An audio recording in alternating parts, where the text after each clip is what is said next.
Exercise 1.5 का question number 1 है। बताइए नीचे दी गई संख्याओं में कौन कौन सी परिमेय है और कौन कौन सी अपरिमेय। आपको ये पता होता है कि परिमेय संख्या कौन सी होती हैं। परिमेय संख्या वो होती है जिसको हम p/q के रूप में लिख सकें, जहाँ पर p और q दोनों ही पूर्णांक हों। पूर्णांक कौन कौन से होते हैं आपको पता है, 0 plus minus 1 plus minus 2 and so on, ये सारे ही पूर्णांक हैं। और जहाँ पर जो क्यू पूर्णांक है वो क्या नहीं होना चाहिए, 0। अगर ऐसा हो तो वो परिमेय संख्या होती है। और जिसके साथ में वर्गमूल आ जाए वो वर्गमूल आ जाए और वो वर्गमूल सॉल्व ना हो, यानी कि अगर कोई ऐसी संख्या जो पूर्ण वर्ग ना हो उसके ऊपर वर्गमूल डाला जाए तो वो परिमेय संख्या नहीं होती है, अपरिमेय होती है। उदाहरण के लिए अगर आप बोलें कि भी वर्गमूल 7, तो वर्गमूल 7 का क्योंकि जो 7 है वो पूर्ण वर्ग संख्या नहीं है, इसलिए इसका वर्गमूल नहीं निकलेगा। तो इसको हम ज़्यादा से ज़्यादा वर्गमूल 7/1 लिख सकते हैं, जहाँ पर एक पूर्णांक है परंतु वर्गमूल 7 पूर्णांक नहीं है, इसलिए अपरिमेय संख्या है। परंतु अगर वर्गमूल 25 की बात करें तो 25 एक पूर्ण वर्ग संख्या है, तो 25 का वर्गमूल 5 आ जाएगा। तो 5 को आप 5/1 लिख सकते हो, तो ऊपर वाला भी पूर्णांक नीचे वाला भी पूर्णांक, तो ये एक परिमेय संख्या है। मतलब कुल मिलाकर बात यहाँ पर ये आ रही है कि जिसके ऊपर वर्गमूल हो और वो वर्गमूल सॉल्व ना हो, हल ना हो, वो अपरिमेय संख्या बनाती है। और कुछ बातें हैं जो आपको पता होनी चाहिए कि एक परिमेय और एक अपरिमेय संख्या को जोड़ें तो हमारे पास एक अपरिमेय संख्या मिलती है। ऐसे ही अगर परिमेय संख्या में से अपरिमेय संख्या माइनस करें तब भी हमें एक अपरिमेय संख्या मिलेगी। परिमेय संख्या को अगर अपरिमेय संख्या से भाग दें तो अपरिमेय संख्या मिलेगी, सिर्फ एक बात को छोड़कर, जब परिमेय संख्या बराबर ना हो 0।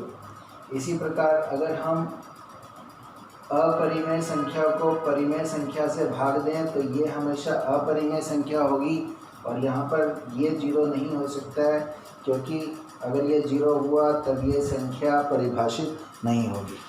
तो मेन बात यहाँ पर आपने ये याद रखनी है कि जो हमारे पास दिया गया नंबर है, संख्या है, उसमें कोई ऐसा वर्गमूल ना आए जो हल ना होता हो। तो अगर वो आ रहा है तब तो वो अपरिमेय है, नहीं तो वो परिमेय है। जैसे अब ये 2 माइनस वर्गमूल 5 है, इसमें 5 का वर्गमूल नहीं निकलता है, तो इसका मतलब ये अपरिमेय संख्या है। तो पहले वाला हुआ अपरिमेय संख्या। इसका दूसरा पार्ट है 3 जमा वर्गमूल 23। अगर हम इसको सॉल्व करें तो 3 जमा वर्गमूल 23 और माइनस वर्गमूल 23 आ जाएगा, तो ये दोनों कट जाएंगे। कट के हमारे पास आ गया 3 और 3 को हम लिख सकते हैं 3/1। इसका मतलब ऊपर भी एक पूर्णांक है और नीचे वाला भी पूर्णांक है और नीचे वाला 0 भी नहीं है, इसका मतलब ये परिमेय संख्या है। तो ये संख्या हमारे पास कैसी हुई, परिमेय संख्या। तीसरा पार्ट है 2 वर्गमूल 7/7 वर्गमूल 7। तो यहाँ पर क्या होगा, वर्गमूल 7 से वर्गमूल 7 कट जाएगा, बाकी हमारे पास आ गया 2/7। ऊपर भी एक पूर्णांक है और नीचे भी एक पूर्णांक है, और नीचे वाला जो पूर्णांक है वो 0 नहीं है, तो इसका मतलब ये भी कैसी संख्या है, एक परिमेय संख्या। तो ये संख्या भी परिमेय संख्या हुई। चौथा पार्ट है 1/2। अब ऊपर वाली संख्या परिमेय है और नीचे वाली अपरिमेय है, क्योंकि वर्गमूल 2 हल नहीं होता है, तो इसका मतलब ये संख्या हमारे पास हुई अपरिमेय संख्या। पांचवा पार्ट है 2π।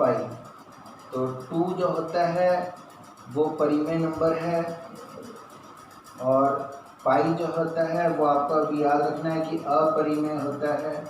तो परिमेय और अपरिमेय को गुना करें तो हमेशा अपरिमेय संख्या आएगी, सिर्फ एक केस को छोड़कर, जब परिमेय संख्या 0 हो जाए। उदाहरण के लिए अगर आप बोलें कि 0 गुना वर्गमूल 2, तो ये 0 हो जाएगा। यहाँ पर 0 परिमेय है और वर्गमूल 2 अपरिमेय है, परंतु इनका जो गुणनफल आ गया है वो परिमेय संख्या आ गया। सिर्फ ऐसे केस को छोड़कर जब भी अगर हम एक परिमेय संख्या और एक अपरिमेय संख्या को गुना करें तो आंसर हमेशा अपरिमेय संख्या है। इसका मतलब ये भी एक अपरिमेय संख्या होगी।